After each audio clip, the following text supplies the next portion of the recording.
ఇటీవల చిరుధాన్యాలకు ప్రాధాన్యం పెరుగుతోంది. ఆరోగ్యంపై పెరిగిన శ్రద్ధ చిరుధాన్యాల సాగు విస్తీర్ణం పెంపుకు దోహదపడింది. చిరుధాన్యాల్లో ఒకటైన జొన్న పంటను ఇరు తెలుగు రాష్ట్రాల్లోనూ సాగు చేస్తున్నారు. ఆంధ్రప్రదేశ్లో జొన్నను ఉమ్మడి కర్నూలు, ప్రకాశం, చిత్తూరు, కడప, ఉత్తర కోస్తా జిల్లాల్లోనూ, తెలంగాణలో ఉమ్మడి మహబూబ్ నగర్, నిజామాబాద్ జిల్లాల్లో జొన్నను సాగు చేస్తున్నారు. బెట్టను తట్టుకొని వర్షాధారంగా పెరిగే జొన్న సాగులో పెట్టుబడులు కూడా తక్కువే. ఖరీఫ్ పంటగా జొన్నను జూన్ మొదటి వారం నుండి జూలై మొదటి వారం వరకు విత్తేందుకు అనుకూలమైన సమయం. ఆలస్యంగా విత్తుకుంటే చీడపీడల బెడద, ముఖ్యంగా మొవ్వు ఈగ బెడద ఎక్కువ అవుతుంది. కాబట్టి సాగుకు ఉపక్రమించే రైతులు మేలైన రకాలను ఎంచుకోవడంతో పాటు సకాలంలో విత్తడం, సాగులో మెళకువలు పాటించడం ద్వారా ఎకరాకు 20 నుంచి 25 క్వింటాల అధిక దిగుబడులు సాధించే అవకాశం ఉందంటూ ఖరీఫ్ జొన్న సాగు వివరాలు మనకందిస్తున్నారు శ్రీకాకుళం జిల్లా తోగారం వ్యవసాయ పాలిటెక్నిక్ కళాశాల ప్రిన్సిపల్ డాక్టర్ పి వెంకట్రావు. జొన్న తీసుకుంటే విస్తీర్ణం సుమారుగా 34,500 హెక్టార్లు ఉంది. కానీ సరాసరి దిగుబడి 581 కేజీలు ఎకరాకు వస్తుందన్నమాట. సరాసరి దిగుబడి ఇక్కడ మేలైన యాజమాన్య పద్ధతులు పాటించడం చాలా అవసరం ఉంది. ముఖ్యంగా మనకి నల్లరేగడి నేలలు మరియు ఎర్ర చిలక నేలలు కూడా సాగుకు అనుకూలము. అయితే మనకి రకాలు CHS 14 అనే రకం ఏంటంటే 105 నుంచి 110 రోజులు పంటకాలు ఉంటూ 15 నుంచి 17 క్వింటాలు దిగుబడి ఇస్తుంది. అదేవిధంగా CHS 15 కూడా మనకి అదే దిగుబడి ఇస్తుంది. CHS 16 కూడా 15 నుంచి 17 క్వింటాలు దిగుబడి ఇస్తూ బూజు మరియు ఆకుమచ్చ తెగుల్ని బాగా తట్టుకోవడానికి అవకాశం ఉంటుంది. కాబట్టి రకాలు ఎంచుకోవచ్చు. అదేవిధంగా CHS 18 అనే రకం కూడా మన ఖరీఫ్లో బాగా అనుకూలము. అయితే ఈ రకం 110 నుంచి 115 రోజుల పంటకాలము, 16 నుంచి 17 క్వింటాలు దిగుబడి ఇచ్చే సామర్థ్యం ఉన్న రకం కాబట్టి ఇది కూడా ఎంచుకోవచ్చు. అదేవిధంగా CS1 అయితే 105 నుంచి 110 రోజుల పంటకాలం కలిగి 10 నుంచి 12 క్వింటాలు దిగుబడి ఇస్తూ ఉన్నాయి. అదేవిధంగా CSV 15 అనే రకం మనకి ఖరీఫ్కి బాగా అనుకూలం. 110 రోజులు పంటకాలం కలిగి 10 నుంచి 12 క్వింటాలు దిగుబడి ఇస్తూ మనకి ఏంటంటే ఈ బూజు తెగులను కూడా తట్టుకుంటుంది. అదేవిధంగా నంద్యాల తెల్ల జొన్న అనేది కూడా ఉంది. దాన్ని కూడా వేసుకోవచ్చు. బెట్టను తట్టుకుంటుంది. అదేవిధంగా నంద్యాల తెల్ల జొన్న 3 అనే రకం ఉంది. ఇది కూడా 12 నుంచి 14 క్వింటాలు దిగుబడి ఇచ్చే సామర్థ్యం రకము.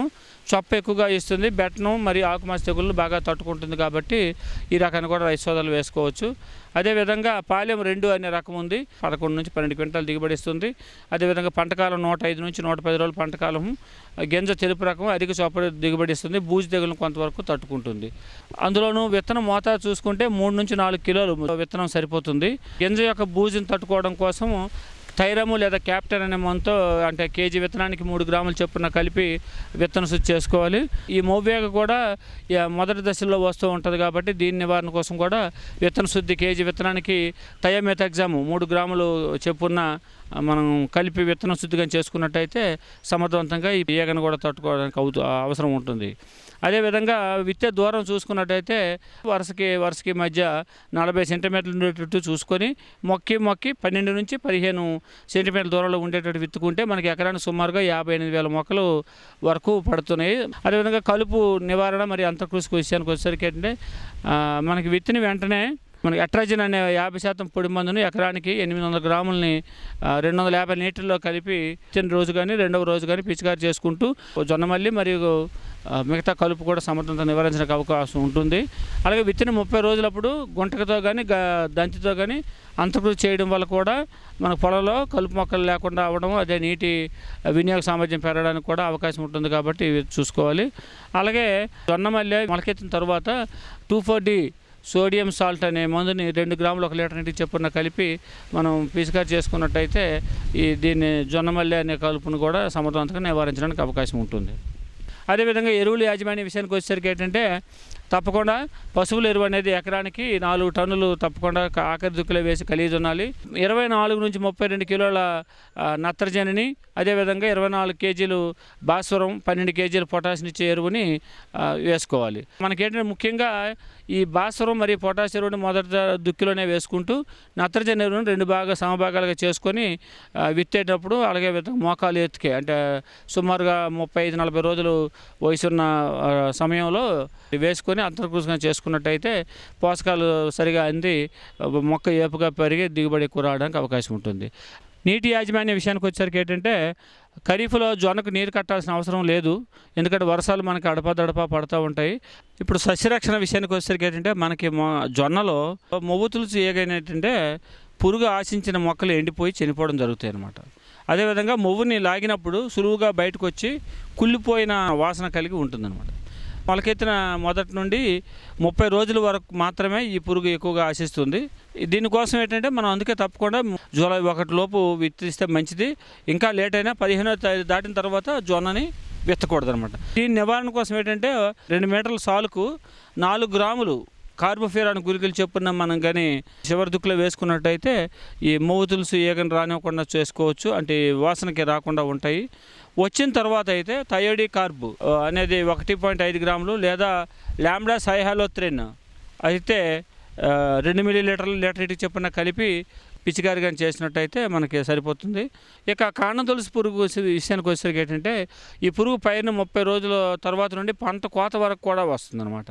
ఈ పురుగు ఆశించినప్పుడు ఆకులు మనం తీస్తే ఆకులు చివరిలో గుండ్రగా వరుసల్లో కన్నాలు ఏర్పడతాయి అన్నమాట మనకి. అలాగే మొవ్వు చనిపోవడం కూడా జరుగుతుంది, పాలు గింజలు ఎక్కువ రావడం, తెల్లకంకి రావడం జరుగుతుంది, కాబట్టి చాలా నష్టం జరుగుతుంది. కాబట్టి దీని నివారణ కోసం ఏంటంటే రైతు సోదరులు విత్తన 35 నుంచి 40 రోజులప్పుడు ఎకరాకి 4 కిలోల కార్బోఫ్యూరాన్ గుళికలు వేసి అంతకృషి చేసుకోవాలి. ఆ తర్వాత ఇంకా సివియర్గా ఉన్నప్పుడు క్లోరాంట్రా నీలిప్రోలిన్ 1 లీటర్ నీటికి 0.3 మిల్లీలీటర్ల చొప్పున కలిపి కానీ మనం పిచికారి చేసుకున్నట్టయితే ఈ కాండం తులసి పురుగును సమర్థవంతంగా నివారించుకోవచ్చు. ఇక పేనుబంక, ఈ పేనుబంక ఆశించడం వల్ల ఏంటంటే ఆకుల మీద అదేవిధంగా ఈ కాండం మీద లేత చివరి కాండం మీద గుదురు తిన్నాక అది సెలవే బయటకు వస్తే అది మొత్తం గమ్ హనీ డ్యూ లాగా ఉంటుంది. గమ్ ఎక్కువ ఉండడం వల్ల బంకలా కారడం, ఈ తడి ఉండడం వల్ల కొద్ది రోజులకి బూజు కూడా ఆశించి దిగుబడి తగ్గిపోతుంది, నాణ్యమైన గింజలు కూడా తయారు చేసుకోలేకపోతారు అనమాట. అందుకు దీని నివారణ కోసం ఏంటంటే డైమెథియేట్ అయితే 2 మిల్లీలీటర్లు లేదా ఎస్పేట్ అయితే 1.5 గ్రాములు లేదా మలాథియాను అయితే మనకి 1 లీటర్ నీటికి 2 మిల్లీలీటర్ చొప్పున కలిపి పిచికారి చేసుకున్నట్టయితే ముఖ్యంగా పేను బంకను సమర్థవంతంగా నివారించడానికి అవకాశం ఉంటుంది. ఇక తెగులు విషయానికి వచ్చేసరికి ఏంటంటే ఈ గింజ బూజు అనేది ఎక్కువగా వస్తుంది మనకు జొన్నలో. పూత మరియు గింజ గట్టెపడే సమయంలో కూడా వర్షాలు పడితే ఈ నష్టం అధికంగా ఉంటుంది, కాబట్టి పసుపు రంగుల వరకు కూడా ఈ గింజలు మారిపోయి బూజు పట్టేయడం జరుగుతూ ఉంది. దీని నివారణ కోసం ఏంటంటే థైరామ్ లేదా క్యాప్టన్తో అయితే 3 గ్రాములు 1 కేజీ విత్తనాన్ని చొప్పున కలిపి విత్తనం శుద్ధి చేసుకోవడము. అదేవిధంగా పిచికారికి వచ్చేసరికి ఏంటంటే ఇప్పుడు మనకి కార్బెండజం ప్లస్ మ్యాంకోజెబ్ కాంబినేషన్తో మనకి ఆ కెమికల్స్ దొరుకుతున్నాయి. వాటిని అయితే 1 లీటర్ నీటికి 2 గ్రాములు చొప్పున కలిపి పిచికారి చేసుకున్నట్టయితే ఈ గింజ బూజు తెగులను సమర్థవంతంగా నివారించడానికి అవకాశం ఉంటుంది. ఈ యాజమాన్య పద్ధతులన్నీ పాటిస్తారని కోరుతూ ఉన్నాం.